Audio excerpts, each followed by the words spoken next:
Hey guys, welcome back to my channel. Today I thought I would do a little bit of a different video. I've seen this going around a little bit and I saw it on my friend Andrea's channel, and so I thought that I would do it too. It is the random facts about me.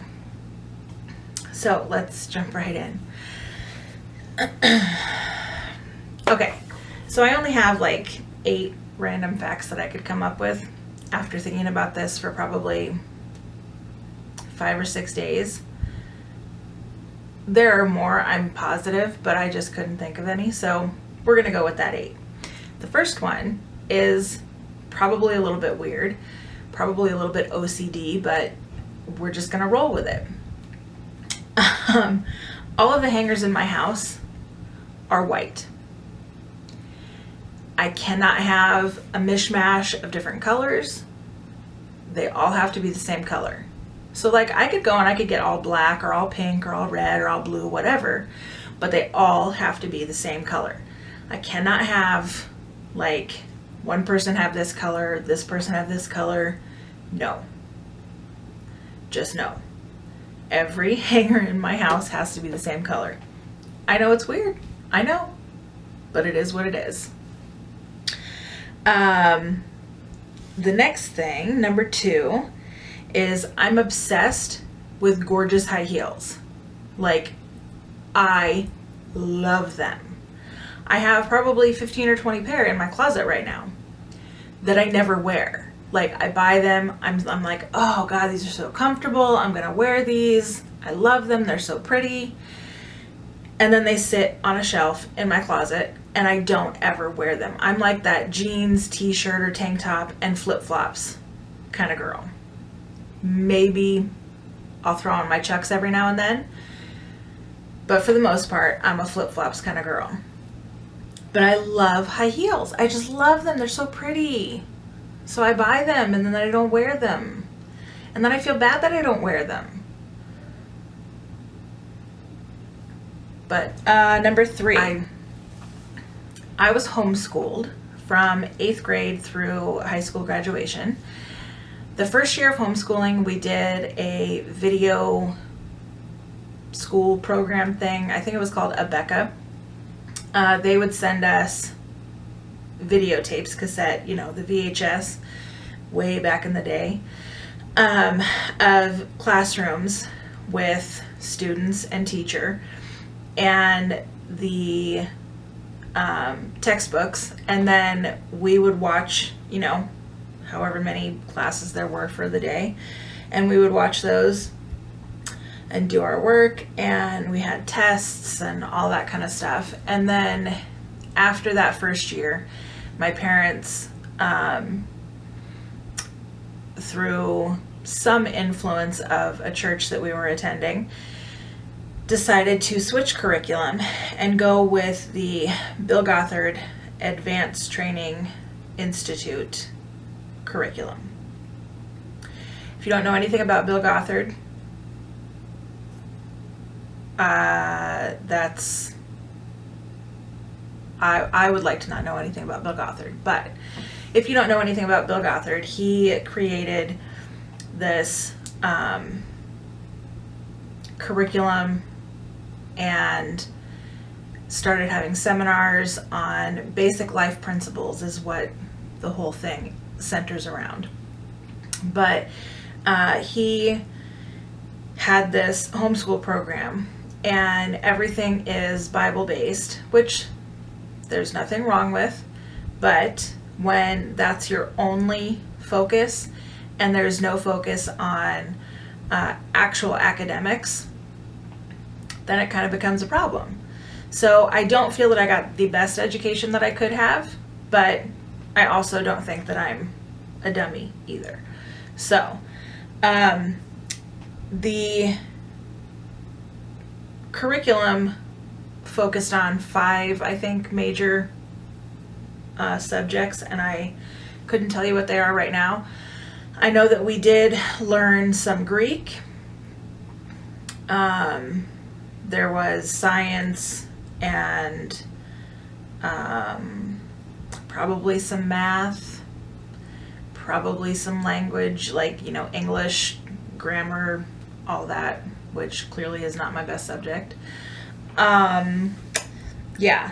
And because it was Bible-based, though, there were a lot of beliefs that we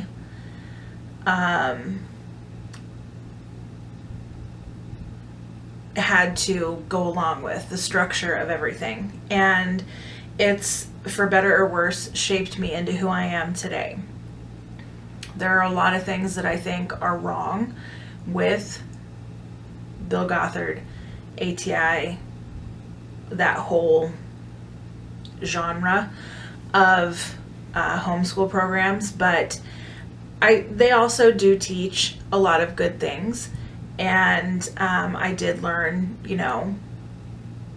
a lot on how to be a stay-at-home mom, because they had programs specifically geared toward teaching young girls how to be a Proverbs 31 woman and a wife and a mom, and how to cook, how to sew, how to decorate your home, all of these sorts of things. So it's also a reason why I have a problem with organized religion. I am a spiritual person. I do believe in God. I pray, but I do not feel the need to go. And so church. Organized religion is just not for me. Let's just leave it at that. Next, number 4, something a little more lighthearted. Animals.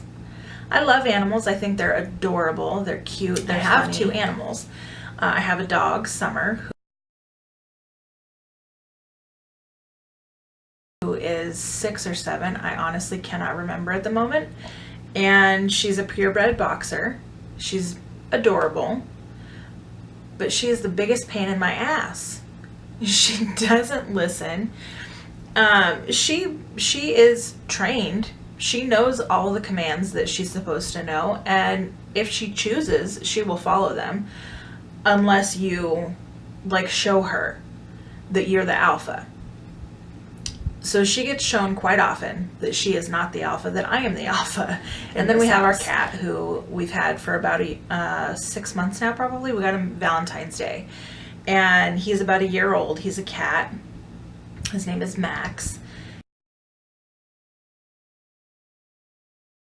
He's adorable, super cute, makes us laugh. But he's also a bit of an asshole, so we had to make him an outdoor cat because he kept attacking my kids. Asa would have scratches all over his face, all over his chest. Hannah would be walking down the hallway and the cat would freaking charge at her and attack her feet to the point where she was bleeding. And this was like an everyday, a couple of times a day occurrence. And I was just like, you know what? No. So we made him an outdoor cat. Yes, he does still come inside sometimes because it's so stinking hot here. But for the most part, he stays outside. He'll either hang out in the backyard with the dog, or he'll hang out in the garage or the front porch. And when it's super hot, we do let him in, and he'll hang out in the laundry room. The kids go in there and they hang out with him and play with him, and they'll play with him outside. So, yeah, I'm just not that super, animals are the most important thing in my life. Just, no. They're pets. I like them. I enjoy them sometimes. Not all the time, I'm going to be honest. So that was number 4. Now number 5 is another little quirky thing. I can watch certain movies over and over and over and never tire of them. No matter how many times I watch White Christmas, The Holiday, Magic Mike XXL, Here Comes the Boom, Legally Blonde, The Other Woman, I can watch those all the time, daily, and I never get tired of them. But TV shows, if I've seen an episode before, I can't watch it again. It annoys me to watch it again. I don't know why that is, but it is. It's the same thing with books. If I've read a book, I can't read it again, because the minute I read the first paragraph, the entire book comes flooding back, and I don't enjoy rereading it because I already know everything that's going to happen and it all is right there. So I can watch certain movies over and over and not have a problem. TV shows or books, not so much. Number 6, I didn't start building my makeup collection until about 2 years ago when I decided that I wanted to start a makeup channel and focus on beauty and aging and skincare for women who were 35 and over. So since then, I have amassed quite a lot. Yeah, it was 2 years. Up until that point, I had a small makeup bag with mostly drugstore makeup. I had a few high-end products, but for the most part, I stuck to drugstore. And there's nothing wrong with drugstore makeup. There's some very good products in the drugstore. It's just, to me, it's always, preference or what's on your wish list, something that you wouldn't go out and buy necessarily for yourself, so you put it on a birthday or Christmas list. Those are the kinds of high-end products that I generally have in my collection, are things that I've either saved up for or gotten as gifts. I don't have a ton of high-end makeup. I probably have more high-end palettes than any other category of makeup. I think,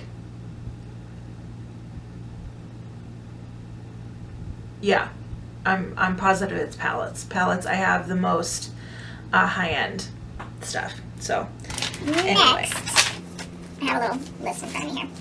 In my super cute, the future belongs to those who believe in the beauty of their dreams. This is where I keep all my notes for video and blog post ideas. Number 7. Anyway. Is I've lived in 3 different states with short stints in 2 others. I was born in Connecticut, lived there till I was 4, and then we moved here to Phoenix. My dad's in construction, so we moved where the work was. He was tired of working in the freezing cold and snow, and I can't say that I blame him. So we moved here, and we lived here until I was 12, and then we moved to California, to Sacramento. And we lived there until I was in my late teens, and then we moved back here, and we've been back here ever since. So I was 18 when we moved back here, and I am going to be 40 in November. So 22 years. The other places that I've lived besides Connecticut, California, and Arizona, I had to think a minute, were because of the Bill Gothard ATI program. So they have training centers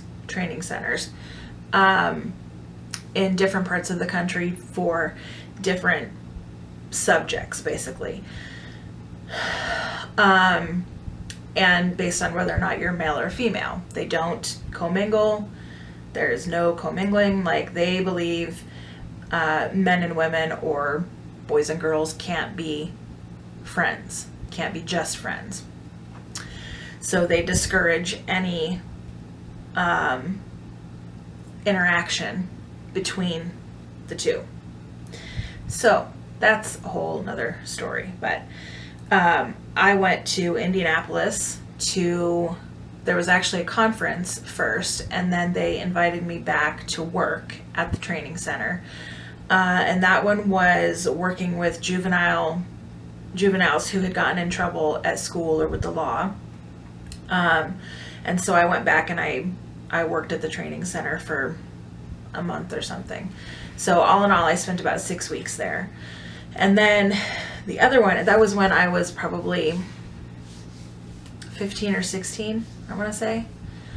And then the other place was in Dallas, Texas. That was called the Excel program. I could not tell you what Excel stands for now. But that one was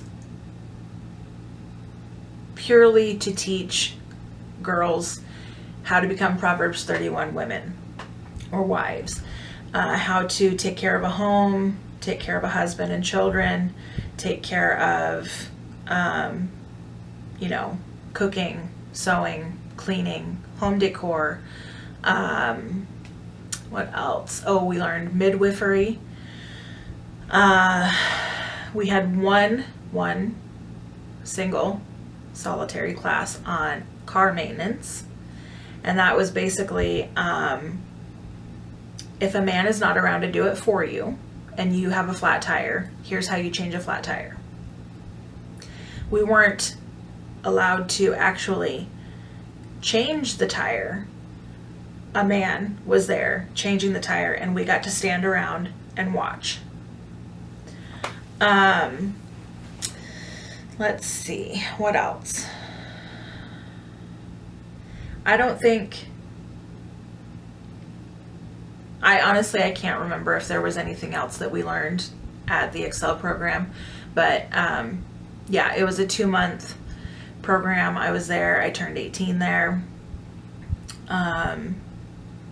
And yeah, that's that. So the last one's kind of a heavy subject. I suffer from anxiety and depression. So I was diagnosed with clinical depression when I was about 17 or 18. No, 18 or 19. Because we were back here. Yeah, 18 or 19. And I was put on all sorts of antidepressants to try and help me manage it. For about 2 years probably, I tried all different antidepressants, and none of them really worked for me well enough that I wanted to continue to take them. So with my doctor's assistance, basically, I went off of all medications, and I just found ways to cope or, manage my depression without prescription medications. For me, a lot of it is making sure that I'm taking time for myself and doing things that I enjoy doing. So these days, that includes playing with makeup, filming for my YouTube channel, blogging, going to blogging events and meeting other bloggers in my area, going shopping with friends, not being cooped up in my house alone with children all the time. That's when I start to sink into a depression, is when I feel like my life has no value aside from being surrounded by children. Don't get me wrong, I love kids, I love my kids. I am, happy in my life being a mom and a wife and being able to stay home and take care of my family. But when that is all that you do 24/7, it's a lot. It takes a toll on you, and you do start to feel like there's no one who understands, no one who really appreciates the sacrifices that you make as a wife and a mom who stays home. So for me, like I said, I know the triggers, I know the cues of what is happening when I start to sink into that depression. For the most part, I'm going to say probably 99.5% of the time, I can get myself out of it pretty easily. And that other 0.5%, when I can't, I have people around me who know how to help me, who know to let me know that they're there, who draw me out, who try and get me to talk and get all these feelings out. And, it's not up to them to get me out of my depression, but being that they love me and they want to help, we've come up with, either code words or, kind of that kind of thing where they can see what's happening to me. I can see what's happening to me. And there are times when I just don't have the mental strength to get myself out of it. Or there are also times, I'm going to be completely honest, that I don't care to. That I am just done. I'm fed up with everything. And I just let myself sink. And so my friends and my family who are around me know how to kind of get me to the point where it's like, all right, I've let you be in this long enough. Now it's time to get out, type thing. So for me, that is key, is just having people around me who know me well enough to know when it's like, oh, she's just in a bad mood, or when it's, oh, this is a little bit more, serious. We need to keep an eye on this. And if it comes down to it, start reaching out and, helping her through this. The flip side of that, or the other part of that, is my anxiety. I never had a huge problem with anxiety until probably my mid to late 20s. And since then, there have been times where it's completely out of hand. Like, I will stay in my house and not leave because my social anxiety is just insane. I will have massive panic attacks and not be able to function, not be able to cope at all. And again, knowing the triggers, knowing the cues of when this is happening or what might cause it to happen does help me to be able to cope with it and either keep it at bay or, ease me through it a little better. Another thing that helps a lot is just having those people around me who know and can see what's going on with me, and they know me well enough to know what's happening. And they either, help me through it or try to snap me out of it, which doesn't always work. Sometimes it works because it pisses me off, and then I'm like, okay, well, instead of being anxious about it, now I'm pissed off at you, and it helps me get through it too. So, but yeah, it's really, it can be very hard. It can be very debilitating, and it's not something that a lot of people talk about, and can make you feel very isolated and alone, and it's not a good feeling to feel that way. One of the things that's helped me to deal with it and cope is what I'm doing right now. It helps me to feel not so alone, to have something that I love doing and that other people can enjoy.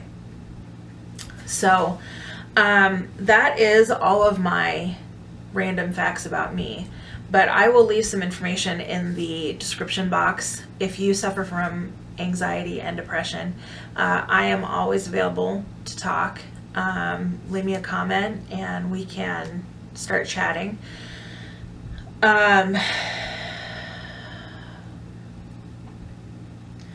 Yeah, so thanks for watching, and I really appreciate you guys spending a little time with me today. If you like this video, please give me a thumbs up and subscribe if you're not, and I will see you guys next time. Bye.